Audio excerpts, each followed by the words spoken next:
Hi friends, ഇന്ന് ഞാൻ അമൃതംപൊടി വെച്ചിട്ട് നല്ല ടേസ്റ്റി ആയിട്ടുള്ള ഒരു ഹൽവൻ്റെ റെസിപ്പിയാണ് നിങ്ങളുമായിട്ട് ഷെയർ ചെയ്യുന്നത്.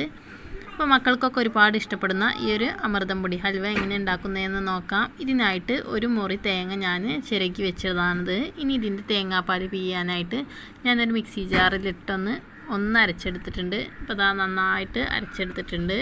ഇനി ഇതൊന്ന് അരിച്ചിടാണ്ട് ഇതിൻ്റെ പാലൊക്കെ നന്നായിട്ടൊന്ന് പിഴിഞ്ഞെടുക്കാം. അപ്പോൾ ഈ തേങ്ങാപ്പാൽ നന്നായിട്ട് പിഴിഞ്ഞെടുക്കണം കേട്ടോ. അപ്പോൾ ലേശം വെള്ളം ഒഴിച്ചിട്ട് കൂടി ഞാനതൊന്ന് മാക്സിമം പിഴിഞ്ഞെടുത്തിട്ടുണ്ട്. ഇനി ഇതിലേക്ക് ഒരു 2 ഗ്ലാസ് അമൃതം പൊടിയാണ് ഞാൻ ഇട്ട് കൊടുക്കുന്നത്. ഈ തേങ്ങാപ്പാലിലേക്ക് 2 ഗ്ലാസ് അമൃതം പൊടി ചേർത്ത് നന്നായിട്ട് കട്ടയൊക്കെ ഉടച്ചെടുക്കണം. ഇനി ഇതാ ഒരു 2 ശർക്കര, ഇതിലേക്ക് മധുരത്തിന് ആവശ്യമായിട്ടുള്ള ഒരു 2 ശർക്കരയും 4 ഏലക്കായ കൂടി ഇട്ട് കൊടുത്തിട്ടുണ്ട്. ആ ശർക്കര അവിടെ നിന്ന് ഒരുക്കി വരട്ടെ. അപ്പോൾ ഈ ഒരു സമയത്ത് തന്നെ ഞാൻ അമൃതം പൊടി ഒന്ന് അരിച്ചെടുക്കുന്നുണ്ട്. വറുത്ത അമൃതം പൊടിയാണ് കേട്ടോ ഞാൻ എടുത്തിട്ടുള്ളത്, അല്ലെങ്കിൽ അതിൻ്റെ പച്ചച്ചുവയൊന്നും പറ്റാത്ത മക്കളൊക്കെ ഉണ്ടാവും. അപ്പോൾ ഈ അമൃതം പൊടി വറുത്തിട്ടാണ് ഞാൻ എടുത്തിട്ടുള്ളത്. അപ്പോൾ ഇതൊന്ന് അരിച്ചെടുക്കുന്നുണ്ട് കേട്ടോ. അമൃതം പൊടി വറുക്കാതെയും എടുക്കാവുന്നതാണ്. ഞാൻ ഈ അമൃതം പൊടിയൊക്കെ ഒന്ന് അരിച്ചെടുത്തിട്ടുണ്ട്.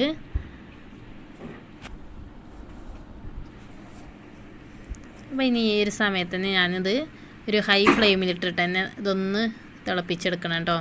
ഇളക്കി കൊടുക്കണം, അല്ലെങ്കിൽ കട്ട പിടിക്കാൻ സാധ്യതയുണ്ട്. ഒന്ന് തിളച്ച് വരുവോളം നന്നായിട്ടൊന്ന് ഇളക്കി കൊടുക്കണം. മീഡിയം ടു ഹൈ ഫ്ലെയിമിലിട്ടിട്ട് ഇങ്ങോട്ട് കുറുക്കിയെടുക്കാം. അപ്പോൾ അതെപ്പോഴും ഒന്ന് ഇളക്കി കൊടുക്കണുണ്ട്, അല്ലെങ്കിൽ അടി കട്ട പിടിക്കാൻ സാധ്യത ഉണ്ട്. ഇതിലേക്ക് മധുരമൊക്കെ ഒന്ന് ബാലൻസ് ചെയ്യാനായിട്ട് ലേശം ഉപ്പ് കൂടി ചേർത്ത് കൊടുക്കുന്നുണ്ട്. മധുരം നിങ്ങൾക്ക് നിങ്ങളുടെ ആവശ്യത്തിനനുസരിച്ച് ചേർത്ത് കൊടുക്കുക. ഞാനൊരു 2 ശർക്കരയാണ് ഉരുക്കാൻ വെച്ചിട്ടുള്ളത്. അപ്പോൾ അതാ ഈ അമൃതം പൊടിയൊക്കെ നന്നായിട്ട് ഒന്ന് കുറുകി വരുന്നുണ്ട് കേട്ടോ. ഈ ഒരു സമയത്ത് തന്നെ ഞാൻ ഈ ഉരുക്കി വെച്ച ശർക്കര ഒഴിച്ച് കൊടുക്കാം. അപ്പോൾ അമൃതം പൊടിയിൽ ആദ്യം തന്നെ നല്ല മധുരമുണ്ട്, അതുകൊണ്ടൊരു 2 ശർക്കര തന്നെ മതിയാകും.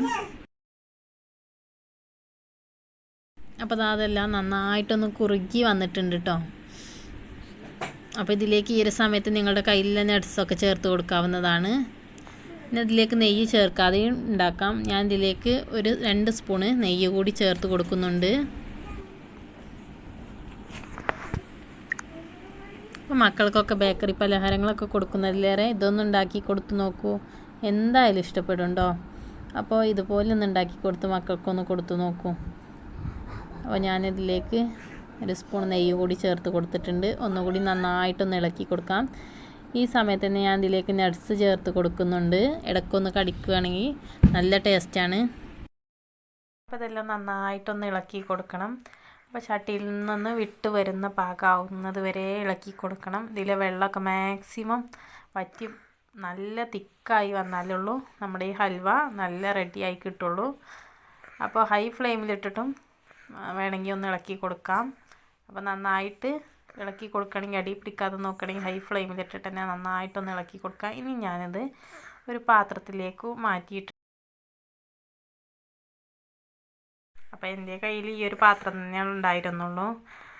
അപ്പോൾ ഞാനിതിലേക്ക് മാറ്റിയിട്ടുണ്ട്. കുറച്ചുകൂടി ചെറിയൊരു പാത്രമാണെങ്കിൽ ഒന്നുകൂടി കട്ടിയായിട്ട് കിട്ടും നമ്മുടെ ഹൽവ.